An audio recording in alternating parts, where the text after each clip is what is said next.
Bwana Yesu asifiwe. Bwana asifiwe sana. Uh, nachotaka kusema asubuhi hii ya leo ni kwamba imani ndiyo kila kitu kwa mtu yoyote anayehitaji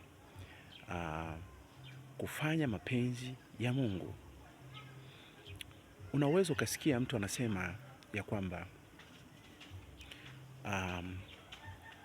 tumeokolewa kwa neema, lakini nachotaka kusema ni kwamba neema pasipo imani hakuna jambo lolote ambalo linaweza likatokea katika ulimwengu wa roho, kwa sababu Waefeso 2 mstari wa 8 hadi wa 10 au hadi wa 9 inasema ya kwamba mmeokolewa kwa neema kwa njia ya imani, ambayo katika hiyo haitokani na nafsi zenu, isipokuwa ni kipawa cha Mwenyezi Mungu.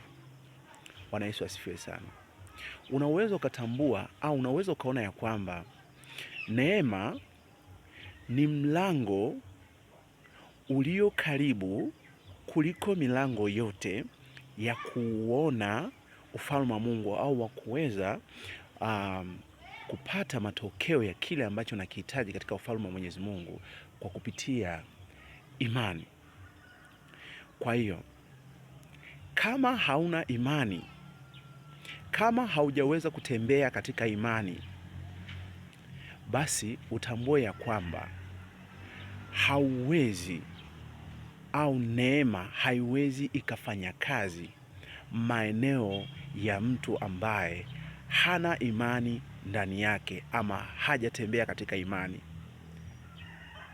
Bwana asifiwe sana. Mungu akubariki. Katika neema, imani